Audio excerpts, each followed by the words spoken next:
Thanks for watching. Don't forget like, comment, share and subscribe to Mufti Idris Falahi Official.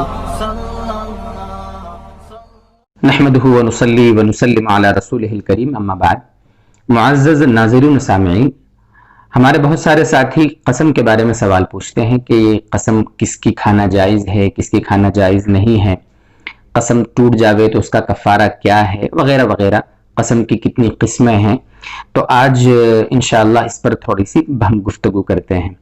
سب سے پہلی بات تو یہ دوستو بزرگوں کہ اللہ تعالی کی ذات اور اللہ کی صفات کے سوا کسی چیز کی قسم کھانا جائز نہیں ہے. اللہ کی ذات یعنی اللہ تبارک و تعالی کی قسم کوئی کہے اللہ کی قسم، یا خدا کی قسم، یا کہے کوئی بخدا، یا عربی میں کوئی کہے واللہ. یہ جو قسم ہوتی ہے اللہ کی قسم یا اللہ کی صفات کی قسم. اللہ کے صفتی نام بہت سارے ہیں، جیسے کوئی رزاق کی قسم، رحمان کی قسم. اللہ کے جو صفاتی نام ہیں ان کی کوئی قسم کھائے.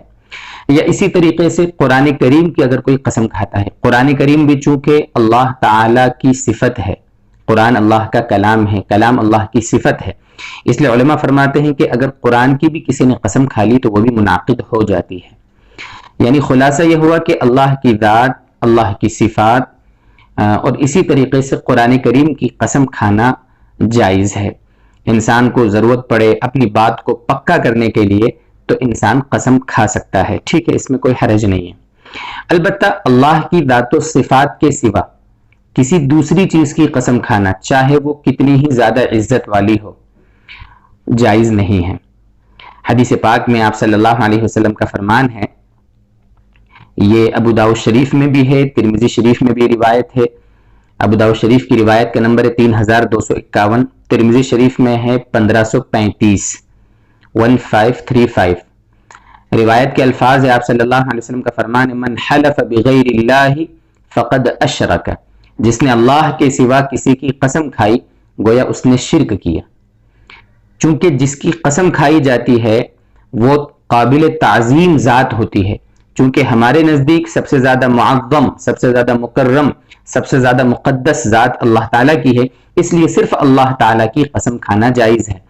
اب اگر کسی نے اللہ کے سوا کسی کی قسم کھائی تو گویا اس نے تعظیم میں جس کی قسم کھائی ہے اس کو اللہ کے ساتھ جوڑ دیا، اللہ کے ساتھ شریک کر دیا. اسی وجہ سے نبی اکرم صلی اللہ علیہ وسلم نے اس کو شرک سے تعبیر کیا ہے. اگرچہ بندہ مشرک تو نہیں ہوتا اگر اللہ کے سوا کسی کی قسم کھا لے، غیر اللہ کی قسم کھا لے، لیکن بہرحال یہ بڑا گناہ ہے. گناہ کبیرہ ہونے میں تو کوئی شک ہے ہی نہیں. اسی لیے علماء فرماتے ہیں کوئی اپنے ماں باپ کی قسم کھائے، دوست کی قسم کھائے، بیوی کی قسم کھائے، جیسے شوہر اپنی بیوی سے کہے تیری قسم، دوست اپنے دوست سے کہے تیری قسم، تیرے سر کی قسم، یا کوئی اپنے بچوں کی قسم کھائے، اپنے بچوں کے سر پر ہاتھ رکھ کر قسم کھائے، بچوں کی، کعبے کی قسم کھائے، بھائی بہن کی قسم کھائے. ان ساری قسموں کو کھانا جائز نہیں ہے، اور اگر کوئی کھا بھی لے گا تو وہ قسم منعقد نہیں ہوتی. یعنی اگر ان چیزوں کی قسم کھا کے اس نے کوئی کام کرنے کا ارادہ کیا تو اس کو پورا کرنا ضروری نہیں ہے اور گناہ اپنے سر آئے گا. وجہ اس کی یہ ہے کہ غیر اللہ کی قسم کھانا، جیسا آپ کو حدیث کی روشنی میں بھی بتایا، جائز نہیں ہے. ہاں اللہ تعالیٰ کی قسم مجبوری میں ضرورت پڑے اپنی بات کو پکا کرنے کے لیے تو اللہ کی قسم، اللہ کی ذات و صفات کی قسم کھانا جائز ہے. اب جب اللہ کی قسم کھانا جائز ہے تو اس کو بھی علماء نے 3 قسموں میں تقسیم کیا ہے. ایک ہے یمین لغو، ایک ہے یمین غموس، اور ایک ہے یمین منعقدہ. تھوڑی ان کی ہم وضاحت سمجھ لیں. یمین لغو کا مطلب یہ ہوتا ہے کہ کسی انسان نے اپنی سوچ، اپنی عقل اور اپنی معلومات کے مطابق کوئی بات سمجھی اور اپنی سمجھ کے مطابق اس کو پکا سمجھتے ہوئے اس نے قسم کھا لی اور حقیقت میں وہ اس کے خلاف نکلی بات. جیسے مثلا کوئی شخص آ رہا تھا دور سے، اس نے قسم کھائی اللہ کی قسم دیکھو وہ زید آ رہا ہے، حالانکہ جب قریب آیا تو پتہ چلا کہ وہ تو زید نہیں، وہ تو خالد تھا. لیکن اس نے اپنی سمجھ کے مطابق چونکہ اس کو زید سمجھا تھا اور اس نے قسم کھا لی. اب اگر وہ زید نہیں نکلا، خالد نکلا، تو اس کو کہیں گے قسم لغو، کیونکہ غلط فہمی ہو گئی تھی اس کو. یا اسی طریقے سے قسم لغو کی تعریف بعض علماء نے یہ بھی فرمائی ہے کہ کوئی آدمی بلا ارادہ بات بات پر قسم کھانے کی عادت بنا لے، اس کو بھی لغو میں علماء نے شامل کیا ہے. لغو کا مطلب یہ ہے کہ اس طرح کی قسم کھانے سے کوئی عذاب، کوئی گناہ یہ مرتب نہیں ہوتا، کوئی کفارہ نہیں آتا، گناہ نہیں ملتا، اس وجہ سے اس کو یمین لغو کہا جاتا ہے۔ دوسری قسم ہے یمین غموس۔ غمس کے معنی عربی زبان میں آتے ہیں ڈبو دینا، یعنی یہ قسم اتنی خطرناک ہے کہ انسان کو گناہ میں ڈبو دیتی ہے۔ یمین غموس یہ کس کو کہتے ہیں؟ جان بوجھ کر جھوٹی قسم کھانا، جان بوجھ کر قصدن جھوٹی قسم کھانا۔ جیسے مثلا باپ نے اپنے بیٹے سے پوچھا بیٹا آپ نے نماز پڑھ لی، اور بیٹے نے نماز نہیں پڑھی پھر بھی قسم کھا کر کہے کہ ہاں اللہ کی قسم میں نے نماز پڑھ لی، یہ ہے یمین غموس۔ بڑا گناہ ہے، کبیرہ گناہ ہے یہ جھوٹی قسم کھانا، بہت بڑا گناہ ہے۔ اللہ کے نبی صلی اللہ علیہ وسلم نے جہاں بہت ساری گناہوں کو، بڑے بڑے گناہوں کو ذکر فرمایا ہے، اس میں یمین غموس کا بھی ذکر فرمایا ہے، یعنی اتنا بڑا گناہ ہے کہ اس طرح قسم کھانے والے کو یہ قسم گناہ میں ڈبو دیتی ہے۔ اور ہم حنفی لوگ ہیں، امام اعظم ابو حنیفہ رحمۃ اللہ علیہ کے نزدیک یمین غموس میں کفارہ بھی نہیں آتا، یعنی ایسا بھی نہیں کہ کفارہ دے دیں گے تو گناہ معاف ہو جائے گا، بس اللہ تعالیٰ سے سچے دل سے خوب معافی مانگی جائے، بڑا گناہ چونکہ ہو گیا ہے اس لیے۔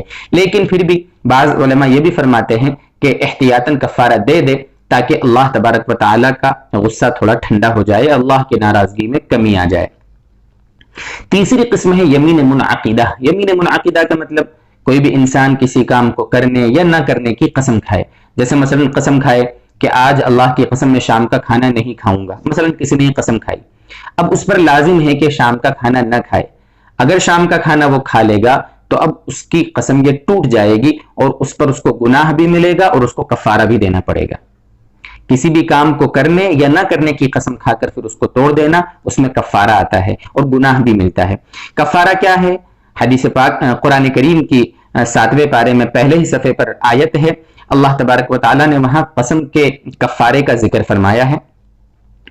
فَكَفَّارَتُهُ إِطْعَامُ 10 مَسَاكِينَ مِنْ أَوْسَطِ مَا تُطْعِمُونَ أَهْلِيكُمْ أَوْ كِسْوَتُهُمْ أَوْ تَحْرِيرُ رَقَبَةٍ فَمَنْ لَمْ يَجِدْ فَصِيَامُ 3 أَيَّامٍ ذَلِكَ كَفَّارَةُ أَيْمَانِكُمْ إِذَا حَلَفْتُمْ وَاحْفَظُوا أَيْمَانَكُمْ۔